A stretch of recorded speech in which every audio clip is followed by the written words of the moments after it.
All right.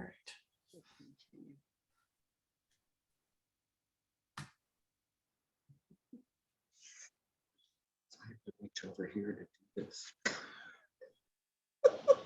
All right.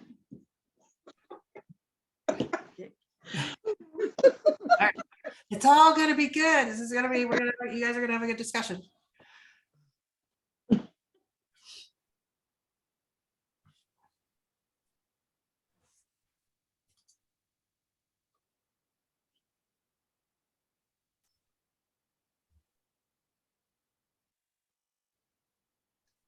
All right, it is 5:40. Welcome everybody who was able to join us. My name is Laura Nevitt. I am the newly minted Executive Director at Keystone Progress Education Fund / Keystone Progress. Want to thank you all for being here. For some of you may know this, some of you may not, but this series came out of our summit in April. We just had so many panels that we wanted to do and people wanted to do. We just didn't have enough time. So we've taken a bunch of those and are running them now through the summer. And one of those is this particular conversation, which I don't think could be more timely given what has been going on with our Supreme Court the last week, and the real need to support progressive candidates who are out running for office at all levels. So I'm kind of excited about this one. As I already mentioned, we're recording this and it will be made available after we're done. And I hope you all enjoy this conversation. We have two great community activists who have been working with progressive candidates for a while, have a PAC, and they're going to talk about that in their work. One is Cindy Purvis, and the other is Rebecca, whose last name I feel like I would totally butcher if I tried to say it. So I'm going to let her, I'm going to let them introduce themselves. And so they will give a quick hello and then get right into their presentation. And I believe there should be time for Q&A when they're done. Or I'll let them do whatever they want to do. I'm going to turn my camera off because I am not the center of this conversation, and I'm here to listen and learn just as much as everybody else is. So Cindy, take it away. Oh, thank you, Laura. I am Cindy Purvis. I'm the chair of the 203 PAC. And I'm Becky Providenti, and I'm here to help Cindy with the presentation. Thank you so much. Welcome to the 203 PAC. We will share this PowerPoint presentation with Keystone Progress, who will send it out after the summit. We hope there will be a lot of questions and comments. Please hold them until the end. We all travel in circles where everyone is an activist in any number of issues. We know that we represent the silent masses who are so busy keeping their heads above water that they don't have the capacity to join us or even to learn about how these issues affect their ability to keep their heads up. These are just some of the issues we all care about. While our attention is diverted, a small group of very powerful leaders in our state legislatures working to solidify their complete power. In an article from Voting Rights Lab, election subversion bills will have either been enacted or seen significant momentum in key battleground states, which include Pennsylvania. Taken together, these actions, legislative and otherwise, threaten to inject partisanship where it never belongs into our election systems themselves. This dangerous crop of legislation has driven towards several alarming outcomes. We have legislators interfering with nonpartisan local election administration. We have lawmakers proposing or initiating costly, bipartisan election reviews. We have legislators accelerating the mass exodus of experienced election officials by imposing chilling penalties. One example is House Bill 227, which was introduced by Seth Grove. Seth Grove is the chair of the State Government Committee in the PA House.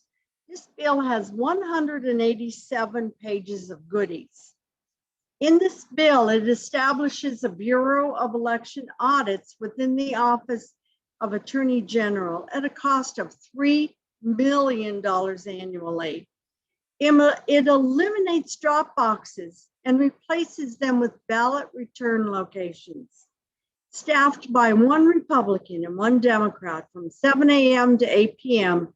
during the 7 days prior to an election. These people staffing these locations must validate the idea of be able to challenge signatures. One ballot return location for every county with an extra location for each 100,000 residents. The PA General Assembly adopts the procedural rules for the House and the Senate at the beginning of each two-year session. As this body has become more and more partisan, it continues the practice of winner take all. The majority leader and speaker in each chamber appoints the chair of each committee. The chair of each committee has complete control on what bills are introduced, which ones have a hearing, and which ones get a vote. If a member does not do the bidding of leadership, they can easily be replaced. Each of these committees, except for appropriations, has 15 Republicans and 10 Democrats.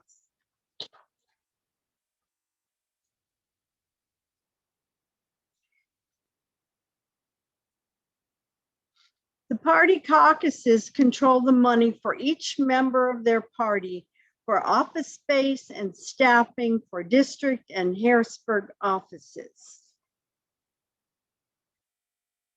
So by now, all of our heads should be bandaged from hitting them over and over against this brick wall. How do we finally change this? Number one, we beat 3 Republican leaders. 2, we put the Democrats in the majority. This will be a clear message that it is time to change the procedural rules, establish a citizens independent redistricting commission, and begin campaign finance rules. What is a political action committee? It's the power tool that can build or dismantle. Number one, it can talk about any elected official or candidate. Number 2, it can give money to a campaign. Number 3, it can publicize support for a candidate. The 203 PAC is a Pennsylvania PAC concentrating on the 2022 election of the 203 members of the Pennsylvania House to accomplish these 3 goals. 1, to change the procedural rules to allow representatives from both sides of the aisle to bring forward bills and have them heard in committee and put forth for a floor vote if support from both parties. Number 2, vote in favor of a constitutional amendment creating an independent citizens redistricting commission. Number 3, garner support for campaign finance rules in Pennsylvania. How your organization can benefit from joining us. Having a voice within the PAC via board membership, endorsement of a candidate, funding a candidate via the PAC. Together, we can destroy the wall and move our democracy forward. The 203 PAC was founded on the premise that we have all worked tirelessly and relentlessly for the issue and issues we feel strongly about, but we continue to hit the wall. We need to join forces and take the additional steps to remove the leaders who stand in the way. And even that is not enough.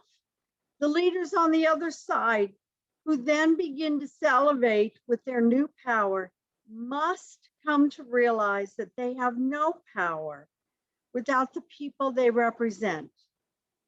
We welcome your comments, guidance, contributions, and muscle. So at this time, we would like to stop sharing the screen and hear from you, your questions and your comments. Thank you. Does anyone have a question?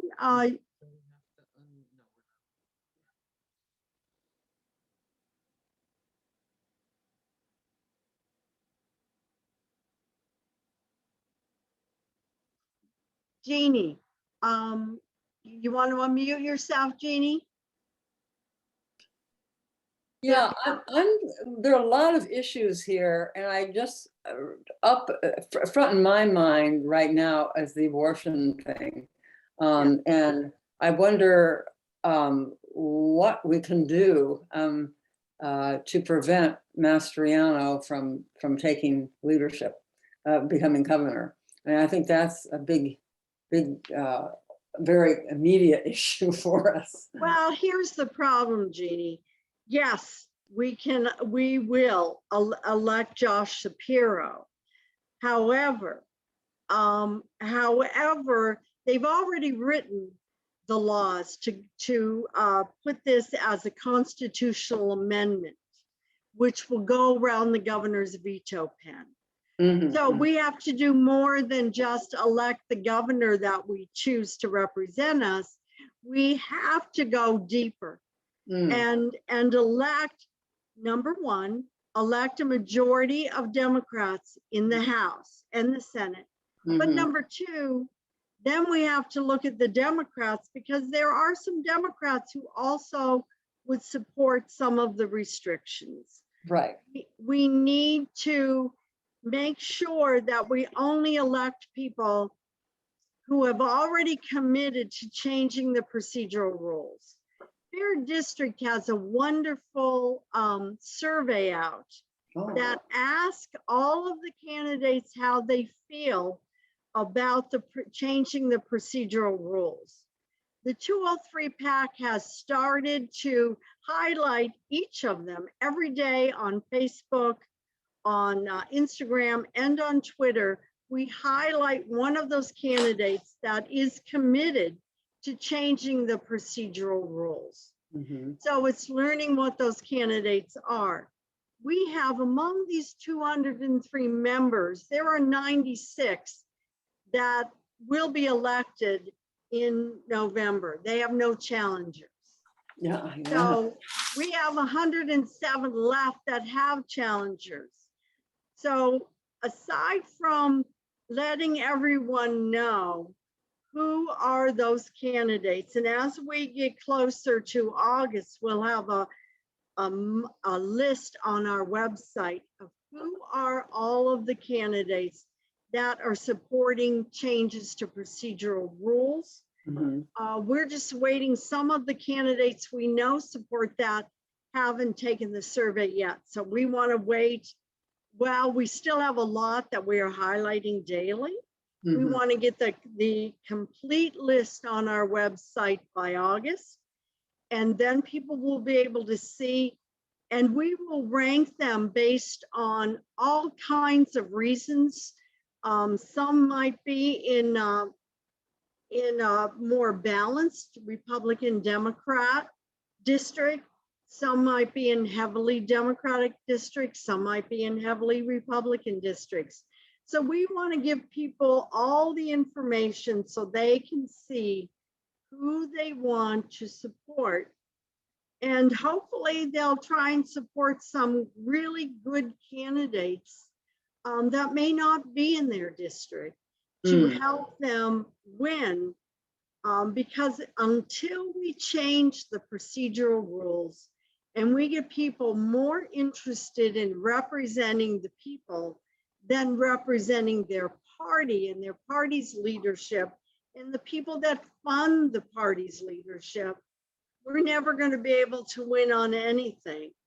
And so now we're in the hands of which governor gets elected. However, the governor can only veto constitutional amendment. They cannot. And we already have over 70 constitutional amendments written and ready to go, depending on who wins the majority in the House and the Senate. People need to understand that we are in jeopardy more than we could imagine if things don't go well in November. Yeah. Thank you. So please pass the word. Okay. Thank you. Yeah. Are there any other comments from anyone or questions? Well, I'll just put I live in a county that is a real dilemma because Mastriano is our senator, and Mowell is our representative, and Mowell used to be occasionally approachable about things, but he's jumped under the Trump ship, and you know, everything that party wants, he's for now. So we don't have a choice. I mean, we really don't. Oh, and then someone who was redistricted from District 12, we're District 13, will be running as a write-in candidate for Congress, I think it is, against John Joyce. But he's pro-life. He calls himself a Democrat, but he's strong pro-life. So I don't know, it just seems so hopeless. So I think we need to help other places instead of ourselves, because that's, yeah. And that might be the key, helping get that majority in some other places, which is why by August, you'll want to go on our website and then if you have any questions, delve into the data. You can let us know, but you know what a lot of people are starting to do in some areas also where they don't have a choice, finding a really good candidate as a write-in. So that's also an option. We've seen that really starting to make a difference in some areas. So all of those things are possible, but because it may not be possible in your district, there's other districts that could win with a little bit of more help. So you might want to look at that as well. Thank you. Thank you. I see Kathy. Kathy is the president of Healthcare for All PA. Thanks for joining us, Kathy.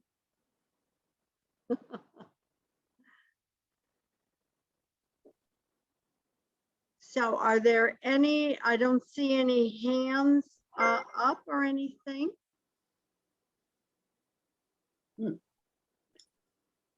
Okay. So Maybe can you explain what you mean by procedural rules?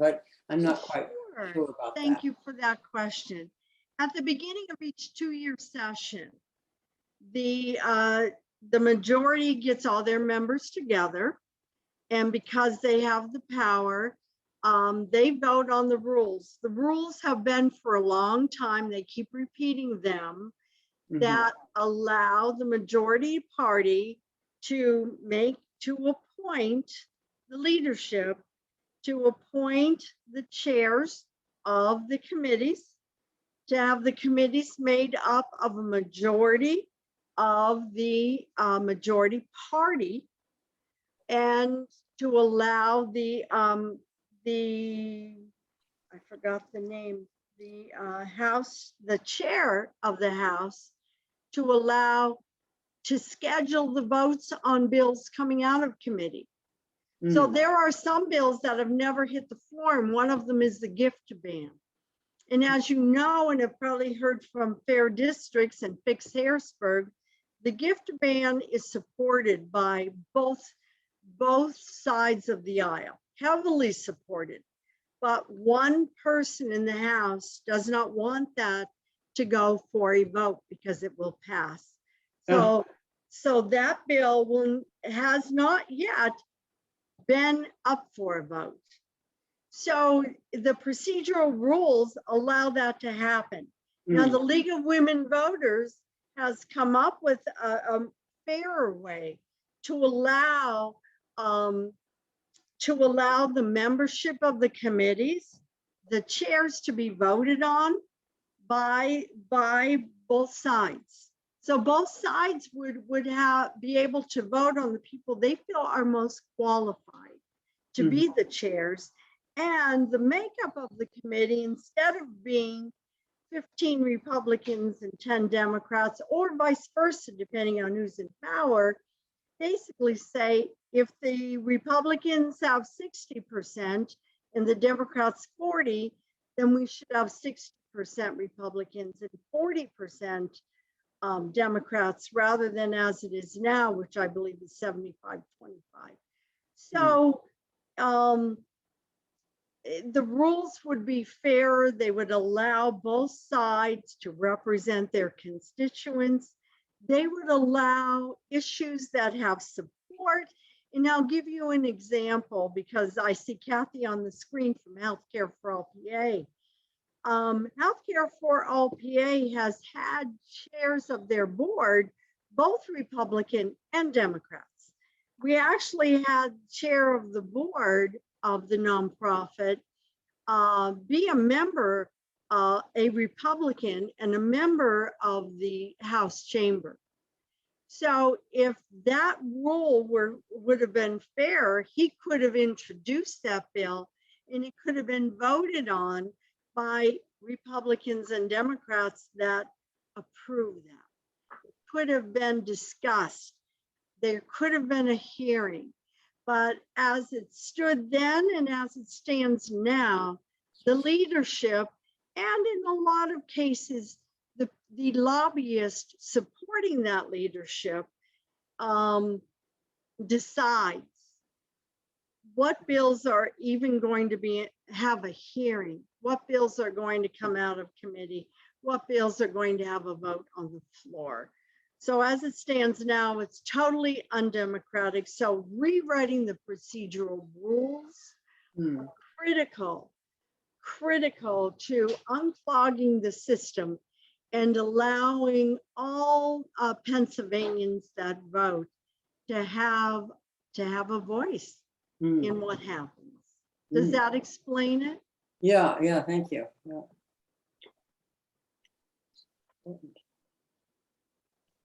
So were there any other questions or comments? Well, please check out the 203pac.com. Send comments, emails, phone calls, anytime. And we really want to connect. We've been really mirroring a lot of what the League is doing, League of Women Voters in PA, Fair Districts PA, Fix Harrisburg, all of those that are nonpartisan, working on what we're going to do to take back our democracy and have a voice.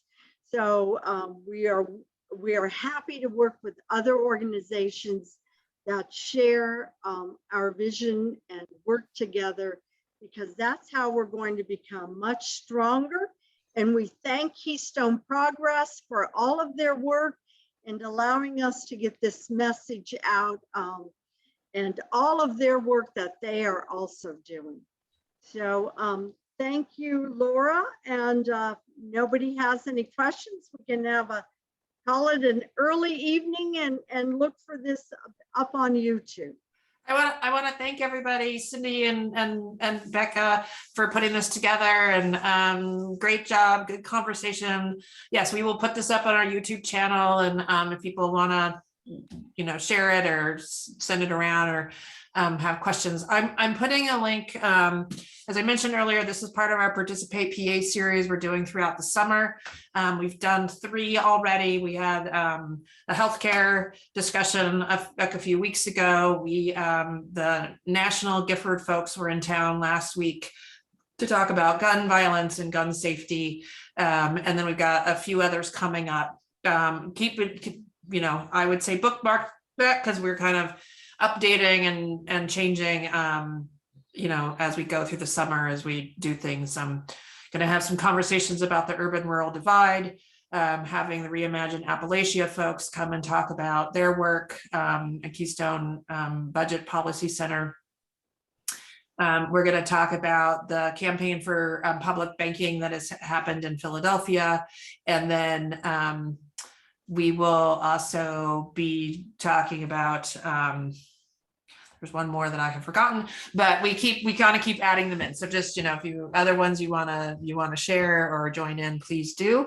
But I think those who were able to make it tonight, I know it's never as a big of a crowd as we would hope, but you know, this is a new kind of thing we're doing. So, you know, and it's weeknights are sometimes tricky for people. So we're still kind of figuring out when's the best time to do them and playing around. So I hope you all enjoyed it. Again, thank you for being here, and hopefully we'll see you at another one of these. Otherwise, we'll have a good evening to everyone and be well. Thank you so much. Bye. Bye. Bye.